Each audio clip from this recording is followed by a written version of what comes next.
কোনো কাদা ছোড়াছুড়ি না করে আমরা সবাই সবাইকে ফুলের মালা দিয়ে বরণ করে নিয়ে দিতে চাই।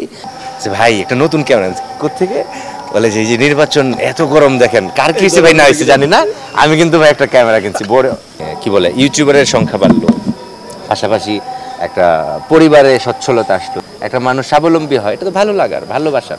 আমি এনজয় করেছি বিষয়টা, তাহলে আমার মনে থাকতো না 2 বছর পর। বাংলাদেশ চলচ্চিত্র শিল্পী সমিতি তো শুধু শিল্পী সমিতি না, সারা দেশের 18 কোটি মানুষ তাকিয়ে থাকে নির্বাচনের দিকে, যে এতগুলো ক্যামেরা কেন আসতেছে, জাতীয় নির্বাচনে তো যায় না। সো যদি কোনো ধরনের অপ্রীতিকর ঘটনা যদি না ফলো করছেন বা উনি বলে রেখেছেন যে যেন এখানে কোনো অপ্রীতিকর ঘটনা বা হয় না, অনেক কিছুই ঘটতে পারে, উনি না জানবার কথা নয়। নিশ্চয়ই উনি যেহেতু আমাদের দেশের প্রধানমন্ত্রী, উনি খোঁজ খবর রাখেন। একমাত্র আশা থাকবে যে আমরা সবাই শিল্পীদের সম্মান, শিল্পীদের ভালোবাসা অক্ষুণ্ণ রাখার জন্য বাংলাদেশ চলচ্চিত্র শিল্পী সমিতি ডেফিনেটলি এগিয়ে আসবে এবং কোনো কাদা ছোড়াছুড়ি না করে আমরা সবাই সবাইকে ফুলের মালা দিয়ে বরণ করে নিয়ে দিতে চাই। আগামী 2 বছর ওনাদের পাশে থেকে বাংলাদেশ চলচ্চিত্র শিল্পী সমিতি শিল্পীদের স্বার্থ রক্ষায় কাজ করবে, ইন্ডাস্ট্রির স্বার্থ রক্ষায় কাজ করবে, প্রয়োজনে দেশের স্বার্থে বাংলাদেশ চলচ্চিত্র শিল্পী কাজ করবে, এটা আমি বিশ্বাস করি। সেটি হচ্ছে দেখুন, এটা অনেক পুরনো ইস্যু, ওই ইস্যু নিয়ে আমি এর আগে কথা বলিনি। আমি যতটুকু বলেছি আমার চিঠিটা নিশ্চয়ই আপনার কাছে আছে, এখন ওই চিঠিতেই সব লেখা আছে। যেহেতু পরশু নির্বাচন, আমরা আসলে নির্বাচনের সৌন্দর্য নিয়ে কথা বলি। এবার পরিবেশ সুন্দর, আবহাওয়া ঠান্ডা, বৃষ্টি হচ্ছে, ভোটাররা প্রচুর উৎসব মুখর পরিবেশে ভোট দিতে আসবেন। আমরা কেন কাদা ছোড়াছুড়ি করবো? 3টা ক্যামেরা কিনেছেন কিনা? এটা মজা না?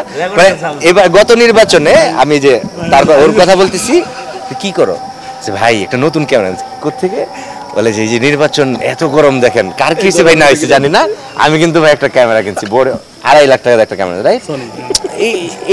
এটা তো ভালো। আমাদের এখানে একজন মানে কি বলে ইউটিউবারের সংখ্যা বাড়লো, পাশাপাশি একটা পরিবারে সচ্ছলতা আসলো, সেটা যদি বাংলাদেশ চলচ্চিত্র শিল্পী সমিতির নির্বাচনের কারণে হয়, একটা মানুষ স্বাবলম্বী হয়, এটা তো ভালো লাগার ভালোবাসার। আমি এনজয় করেছি বিষয়টা, তাহলে আমার মনে থাকতো না 2 বছর পর। এটা অনেকেরই হয়েছে, অসুবিধা কি? তবে আমার যেটা থাকবে, আমার যেটা মানে কি বলে শেয়ারিং থাকবে, যে আমরা কেউ কাউকে খাটো করে কথা বলবো না, আমরা কোনো ব্যক্তির স্বার্থে আরেকজনের কাছে গিয়ে এই ধরনের প্রশ্ন করব না যে উনি তো এরকম মোটা তাজা হয়ে যাচ্ছেন, আপনি কেন শোকালেন। দৃষ্টিভঙ্গি বদলাতে হবে, দৃষ্টিভঙ্গি বদলে। বাংলাদেশ চলচ্চিত্র শিল্পী সমিতি তো শুধু শিল্পী সমিতি না, সারা দেশের 18 কোটি মানুষ তাকিয়ে থাকে নির্বাচনের দিকে, যে এতগুলো ক্যামেরা কেন আসতেছে, জাতীয় নির্বাচনে তো যায় না। সো যদি কোনো ধরনের অপ্রীতিকর ঘটনা যদি না যেহেতু সরকার বা আমাদের পুলিশ প্রশাসন সবসময় নজর, নিশ্চয়ই কোনো ঝামেলা আছে, এটা পজিটিভলি দেখি আমরা।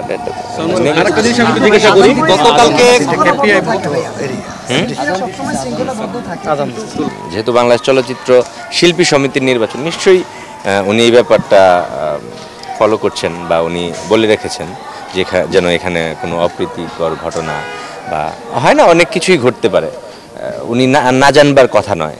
নিশ্চয়ই উনি যেহেতু আমাদের দেশের প্রধানমন্ত্রী, উনি খোঁজ খবর রাখেন এবং ওনার শিল্পের প্রতি এবং আমাদের চলচ্চিত্রের প্রতি ওনার যেই বোধ ভালোবাসা, সেটা তো অবশ্যই ওনার জানার কথা। আর ইন্ডাস্ট্রি তো বঙ্গবন্ধু নিজের হাতে গড়েছেন, কেন উনি খবর রাখবেন না? নিশ্চয়ই রাখেন, এটা আমি একমত।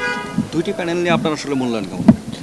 প্যানেলের সবাই আমাদের ভাই বন্ধু, শ্রদ্ধাভাজন ব্যক্তিরা আছেন, জুনিয়ররা আছেন। ওজন বেশি মনে হয়, ওজন একটু কম মনে হয়? ওজন যারা কম আছে তারা ভোটে ফেল করবে, সবারই অধিকার আছে, সবাই দাঁড়িয়েছেন, যাকে আমার ভালো লাগবে আমি তাদেরকে ভোট দিব।